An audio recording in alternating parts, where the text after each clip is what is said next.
Hai guys, Assalamualaikum warahmatullahi wabarakatuh. Aku Haziq dan sekarang aku ada dekat sebuah hotel di Rembau Negeri Sembilan. Kenapa aku ada dekat Rembau Negeri Sembilan? Sebab besok aku akan ada satu majlis dekat salah sebuah bangunan kerajaan dekat Rembau. Apa dia? Nanti dulu aku akan cerita pelan-pelan sebab aku tengah lapar sekarang ni. Aku ada bawa something yang aku beli daripada Speedmart sebelum aku gerak ke Rembau. Okay, nanti aku akan cerita. But then before that, aku nak unboxing. Bukan unboxing lah, lebih kepada tunjukkan apa yang aku beli tadi.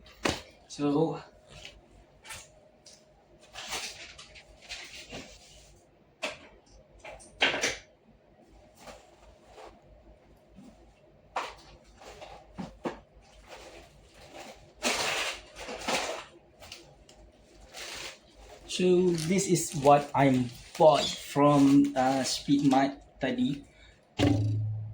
Air minuman 3 botol sebab tadi stok, sebab tadi stok untuk liter 1 liter tu habis. So I bought this. Lepas tu aku beli roti in case aku lapar malam ni sebab aku malas nak keluar.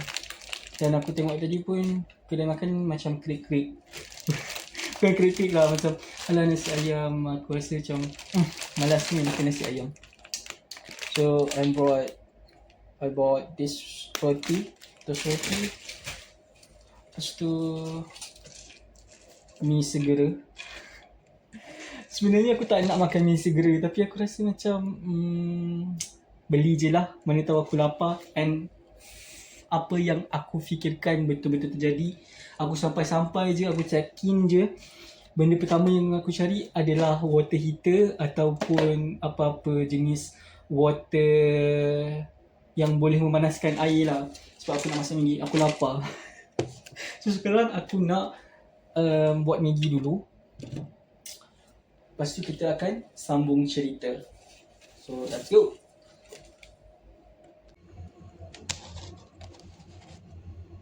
Ni segera dah siap.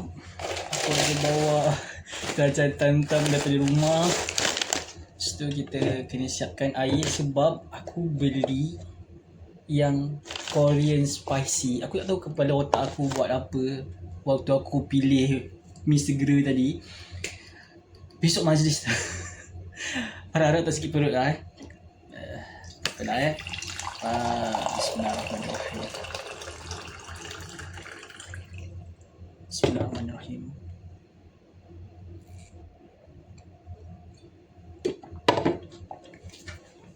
Okay, dah settle ni, baru seronok untuk kita bercerita.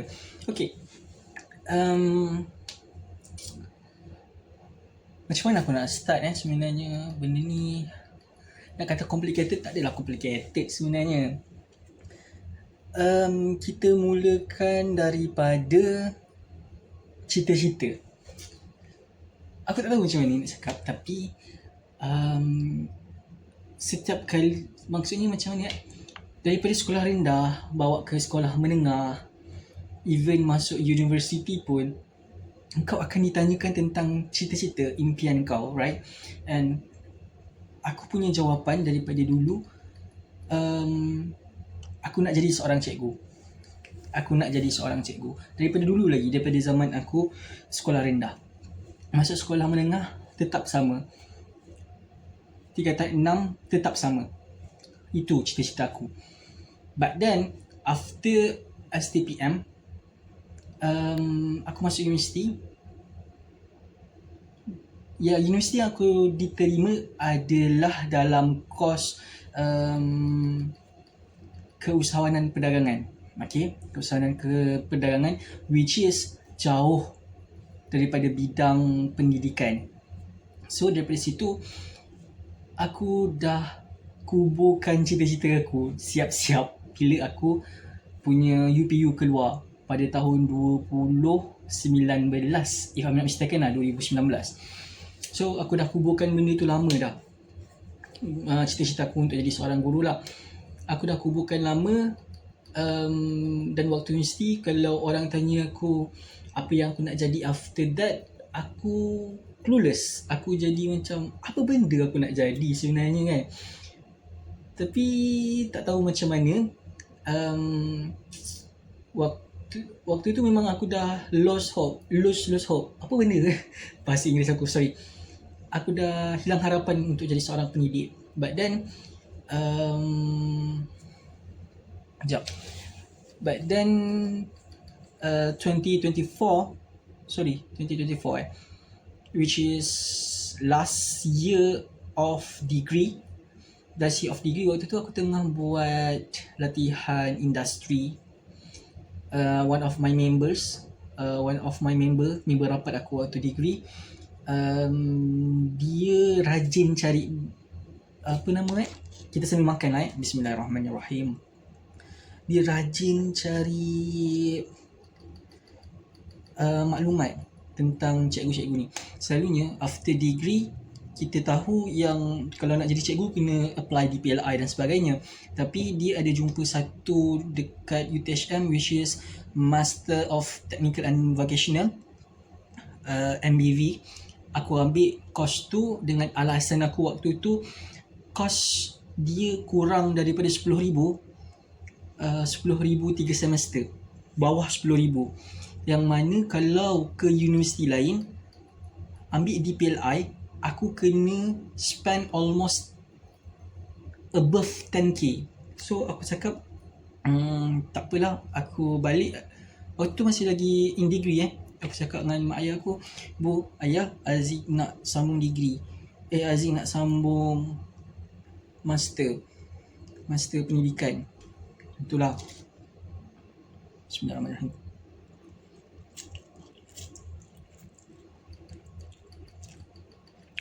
So waktu tu ayah aku kata macam boleh je, sambung je lah.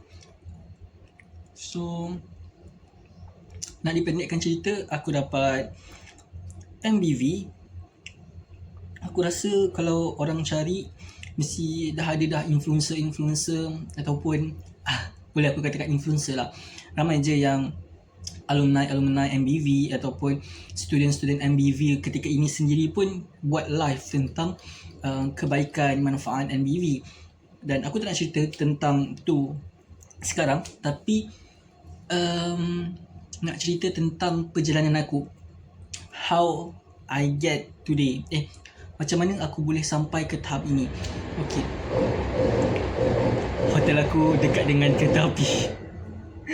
Okay, selepas MBV aku habis master in technical and vocational on February if I'm not mistaken. And on February tengah buka SPP. So aku apply. Habis belajar, aku duduk rumah dengan harapan SPP panggil aku. SPP panggil aku untuk temu duga.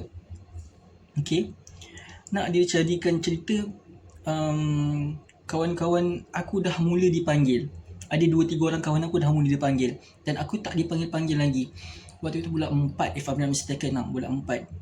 Dan waktu itu aku dah 2 bulan duduk kat rumah.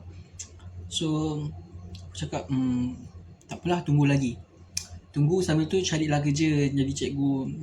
Nak juga jadi cikgu kan. So cari kerja, tapi and last aku rasa macam tak boleh tunggu lagi dah. Dah masuk bulan 6. Waktu itu aku dah hampir 4 bulan menganggur. So aku rasa macam tak boleh jadi, tak boleh nak tunggu lagi. So aku buat keputusan untuk apply satu program apa namanya tu, supervisor dekat Mr. DIY. So I got that opportunities, dan aku ditempatkan dekat salah sebuah store dekat Seri Kembangan sebagai assistant supervisor.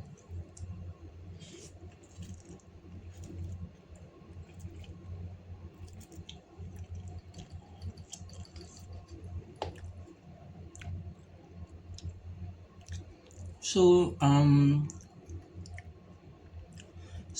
Aku start bulan 6, aku sah jawatan bulan 8 ke 9 macam tu. Lepas tu bulan 8 ke 9 lepas tu kan. Lepas tu bulan 9 aku dipanggil SPP untuk temu duga. Dan guess what? Aku dapat option apa?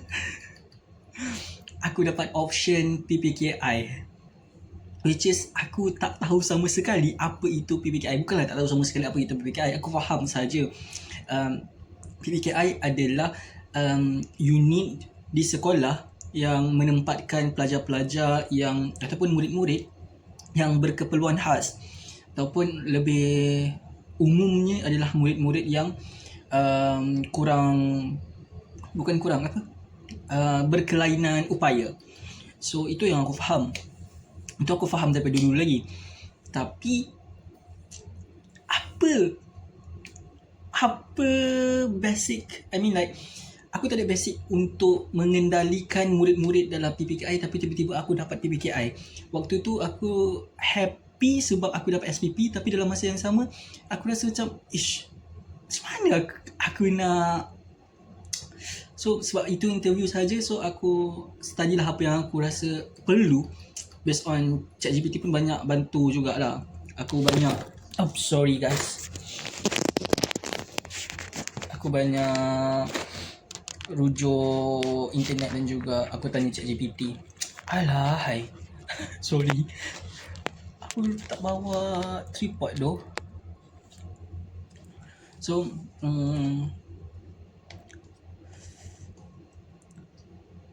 waktu tu bulan 9 aku dapat dan aku interview waktu tu dekat Melaka. Aku pelik. Bukan aku pelik, aku macam terkejut. Wow. Sekejap kereta api lalu.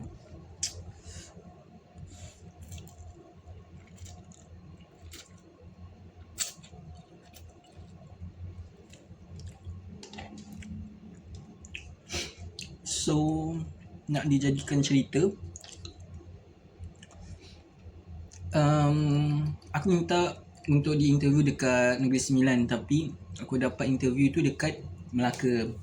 So kebetulan kakak aku ada kat Melaka. Dia buat dekat hotel Rio something lah, macam tu, aku tak ingat.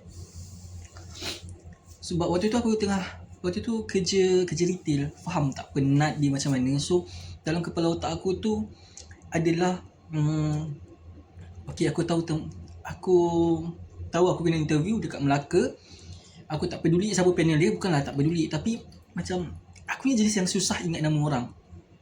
Even muka pun kadang-kadang ingat, kadang-kadang lupa. So itu bukan satu aku cakap bila aku nak pergi interview, bukan itu yang aku punya main orang aku akan tanya orang. Bukan. Aku lebih kepada soalan apa yang kerap ditanya. Dan selalunya soalan-soalan yang kerap ditanya tu, nak kata membantu juga, tapi kena hati-hati. Kenapa? Sebab panel SPP pun bijak juga. Takkanlah dia dah menemuduga beratus-ratus ribu orang every year. Takkanlah jawapan engkau yang dikata dia tak pernah jumpa, betul tak? So kalau jawapan yang kau ketengahkan ataupun kau utarakan tu kerap dia dengar, itu adalah satu, orang kata satu kekurangan point dekat engkau. Macam tu lah. Tapi aku tak nak cerita pasal interview dan sebagainya, sebab aku tak nak bagi tips. Aku tak ada tips untuk SPP. Sebab tu aku cuba elakkan untuk kalau orang tanya apa aku cakap, seriously aku cakap aku kerja retail, aku penat. Soalan apa yang panel tu tanya, hatta nama panel pun aku lupa. Aku boleh lupa. So janganlah berharapkan untuk seorang Muhammad Haziq Masri untuk mengingat semua benda yang berlaku sepanjang temuduga itu berlangsung. Tidak. Haziq tidak ingat, tak adalah sama sekali, tapi tak ingat sepenuhnya. So jangan tanya. So berjalannya waktu, bulan 9 aku interview. Habis interview, aku bekerja seperti biasa sebagai assistant supervisor di Mr. DIY. Lepas tu tunggu. Bulan 12 keputusan keluar dan finally I got finally aku lulus dan aku bakal cikgu. Siapa sangka daripada cita-cita yang pernah dikuburkan, tiba-tiba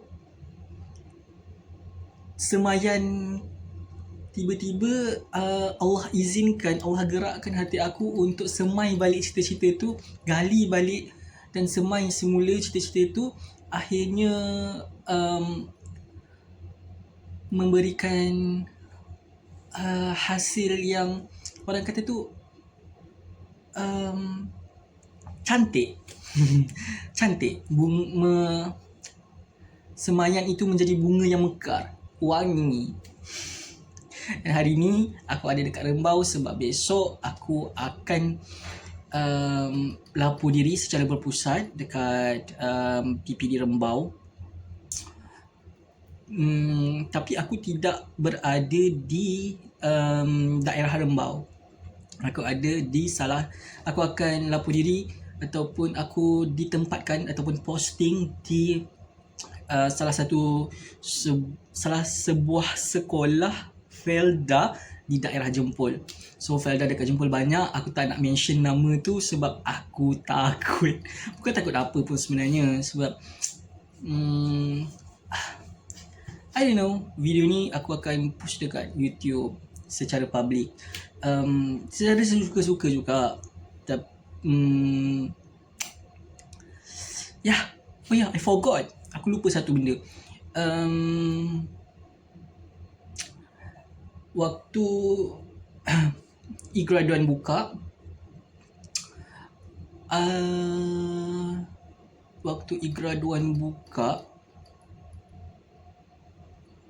aku pilih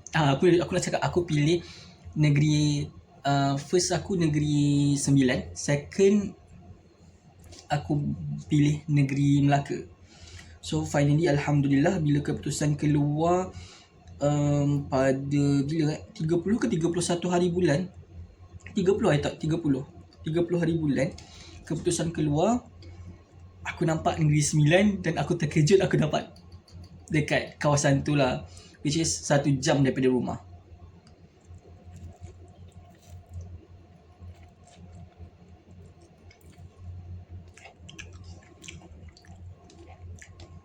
Setelah penantian selepas e-graduan tutup dengan keputusan penempatan tu hampir 2 bulan lebih. 2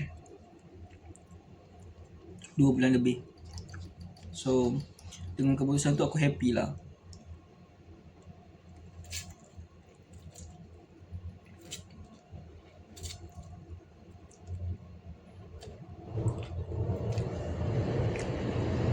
Terap juga kereta api lalu belah sini.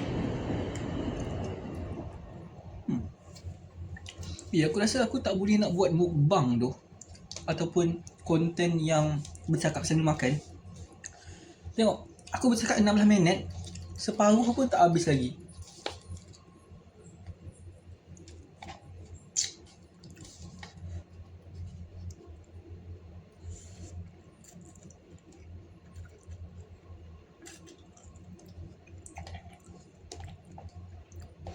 So, berbalik kepada aku dapat keputusan interview, aku berjaya.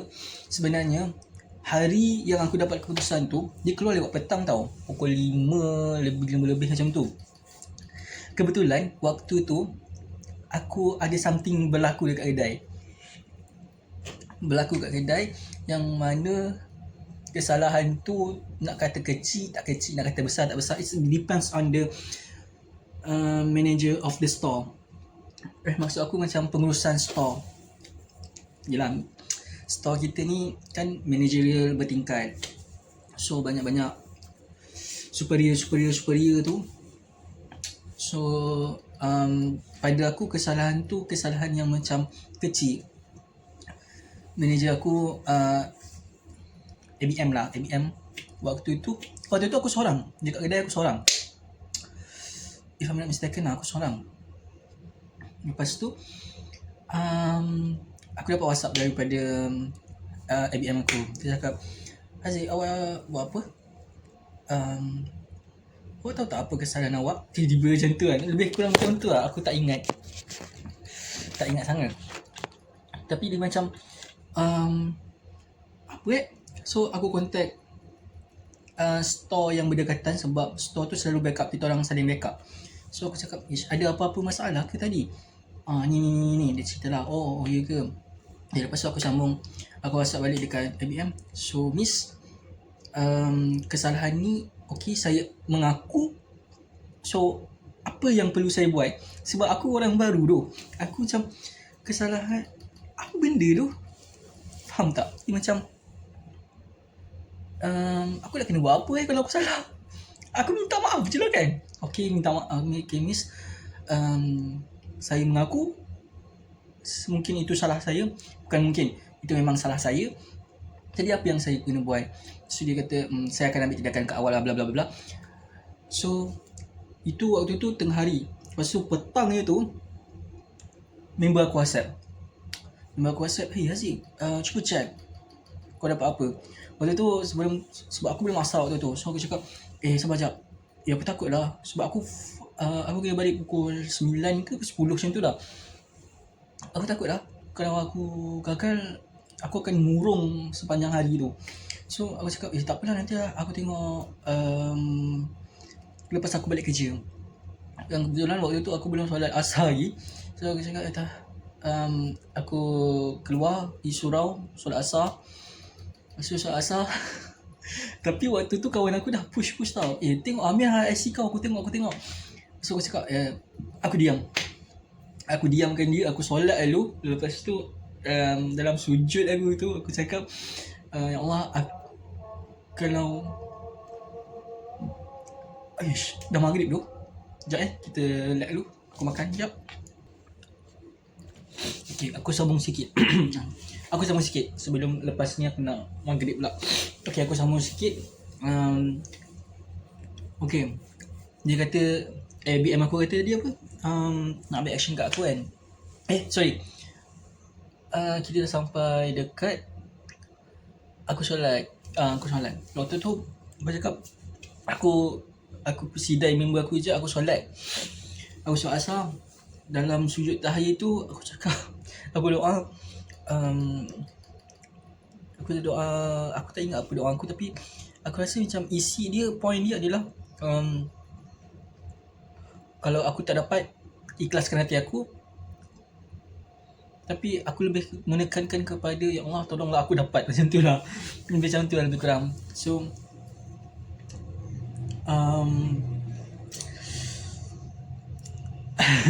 kau tahu tak, tempoh masa yang aku tunggu tu agak lama. Dari bulan 2 aku apply SPP. Aku tunggu interview. Bulan 9 baru dapat. Lepas bulan 9 aku tunggu keputusan. Bulan 12 baru dapat. So waktu tu emosi aku ialah, aku memang dah penat dah kerja di retail. Lepas tu nak pula ada masalah pula waktu tu. Lagilah aku jadi macam serabut sikit.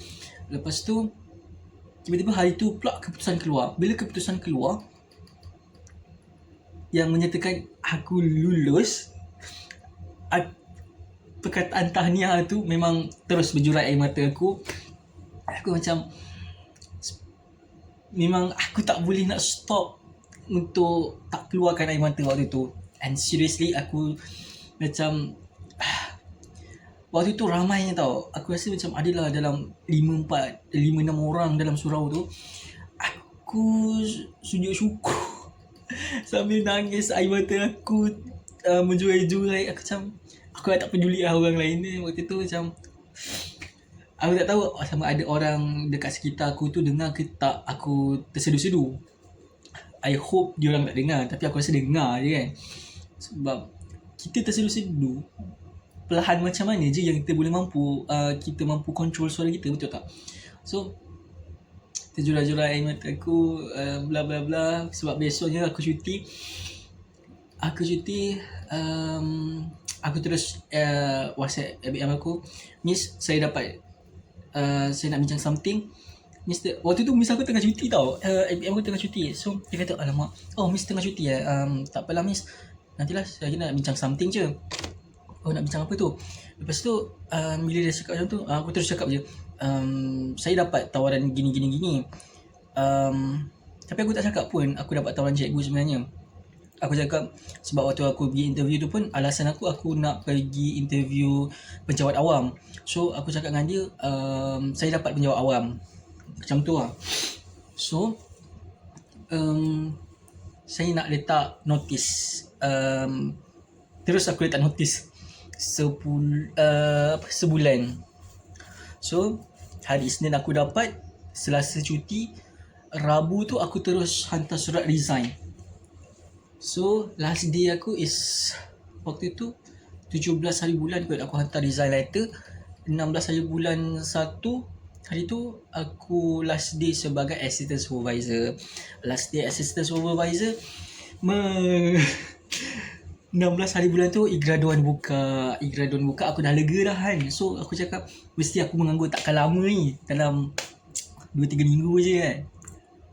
Begitu pemikiran aku dah lega. Sekali kau tengok 2 minggu tak dapat keputusan, minggu ketiga tak dapat keputusan, masuk puasa tak dapat keputusan lagi, minggu keberapa puasa tak dapat keputusan lagi, hari terakhir nak cuti raya dah ni tak dapat lagi keputusan. Aku cakap raya tahun ni adalah raya yang mana aku rasa macam aku useless gila. Dengan tak belajar, tak buat apa-apa, menganggur dan sebagainya. So raya ni macam bukan useless lah, lebih kepada macam menganggur. Kau faham tak perasaan raya dalam keadaan menganggur macam mana? But Alhamdulillah, minggu ke berapa, 30 hari bulan yang baru-baru ni, hujung bulan lepas keputusan keluar aku dapat. Alhamdulillah, aku sangat happy. Aku akan mengajar di sektor rendah di sekolah, salah satu sekolah Felda di daerah Jempol. Aku cuma akan melapor diri secara pusat besok dekat Rembau. Kemudian hari Selasa baru aku akan pergi ke sekolah, and I hope everything will gonna be okay. Sebab ini adalah cita-cita aku, dan finally aku dapat kejar cita-cita aku. Dan ini adalah permulaan yang aku tunggu-tunggukan for ibu dengan ayah. Aku tahu ibu dengan ayah aku tak tahulah akan lalu ke tak dekat diorang punya YouTube, tak tahu. Tapi I just want to say something yang macam a bit, orang kata tu emotional. I just want to aku cuma nak cakap dekat diorang, terima kasih banyak-banyak support aku.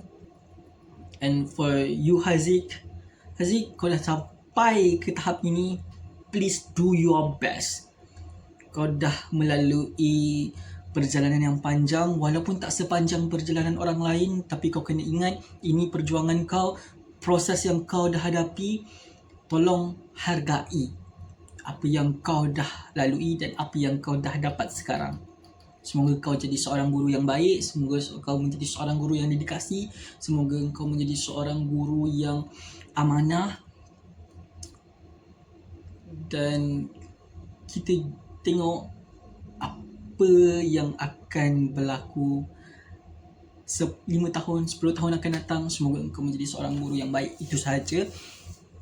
And guys, aku tak tahu video ni akan stop sampai di sini saja ataupun akan continue kepada besok. Aku cuma nak harapkan doa korang, semoga kerjaya aku sekarang, kerjaya yang akan aku sandang ataupun jawatan yang aku akan pikul besok, bermula besok, akan bukan kekal lah, akan berjalan selancar mungkin sehingga aku menghabiskan perkhidmatan aku sebagai seorang guru. Guys, siapa yang nak jadi cikgu tapi degree engkau masih bukan pendidikan, just habiskan degree engkau dulu, kemudian fikirkan mungkin boleh sambung di PLI ataupun MBV kepada mereka yang ambil kursus TVET sahaja. Dan sebaru-baru ni yang aku dapat tahu, MBV dah pun ketatkan diorang punya ataupun mengecilkan skop pengambilan pelajar MBV. So kena recheck balik sama ada kursus engkau tu layak ataupun tidak. I wish kepada adik-adik yang nak menjadi seorang guru ataupun kakak-kakak, abang-abang yang nak menjadi seorang guru, teruskan usaha, jangan risau, InsyaAllah kalau ada rezeki takkan ke mana. So guys, bukan end my video lah, bukan aku nak endkan video aku, tapi aku nak endkan aku punya perkongsian aku, cerita aku hari ini. Sekadar itu saja. Bye bye guys, see you next time. Mungkin jumpa besok. Morning guys, it's the day. Aku dah bangun awal sebenarnya sebab kat rumah kita ada aircon wak. Tiba-tiba dekat sini ada aircon, mulalah hidup tersumbat. Lepas tu tambah-tambah pula belakang ni kereta api. Kau bayangkanlah bagaimana setiap 1 jam bunyi kereta api lalu. Tapi bukan malam lah, dia dah start pagi pukul, apa sih, dia dah bunyi pukul 5.30 ke 6 macam tu lah. So sekarang dah pukul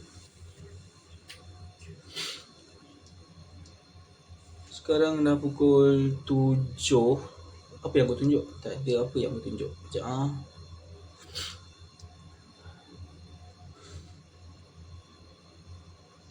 Okay, sekarang pukul, nampak tak nampak dah. Tapi 7:02 lah. Sekarang 7:02 aku tengah siap-siap nak pergi tempat event. Aku nak pergi PPD. So I'm quite nervous actually. Aku nervous gila. Itu je aku boleh cakap, aku nervous gila.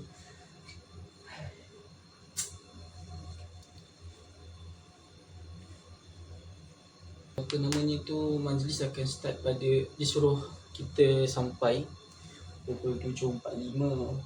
Sebabkan hotel ni ke PPD dalam 2 something kilometer je. So mungkin aku akan keluar dalam pukul 7.20, 7.30 macam tu lah. Kalau nak check out terus, lepas tu barulah nak panaskan enjin kereta lagi. So it's take time juga. Aku dah start ngantuk sebenarnya ni. Risau betul. Aku nak tidur balik, tapi aku risau aku terjaga pukul 12 tengah hari kejap lagi. Hey Allah, that's okay. This is our first day. Kita kena semangat.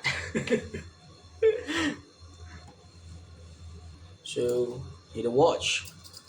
Ni jam ayah aku sebenarnya.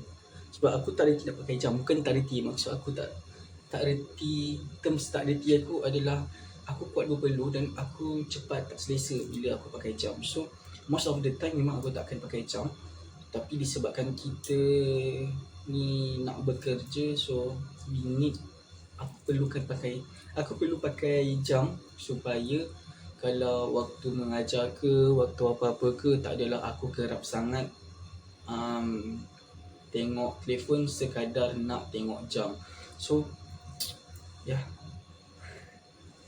ini bukan aku kedekut nak apa namanya tu, nak potong tapi macam yang aku cakap tadi, aku bukan orang yang suka pakai jam. So daripada aku potong, lepas tu seminggu kemudian aku tak pakai lagi jam tu, it's quite membazir pada aku lah. Membazir terms of mungkin lepas ni akan ada orang boleh pakai, contoh macam adik aku ke, tapi adik aku mesti akan potong lagi, dia pun kecil je. Ataupun mungkin aku akan pulangkan kembali kepada bapa aku ke kan, why kenapa tidak, betul tak? So biar dulu, kita tengok dulu sama ada mampu bertahan tak untuk seminggu.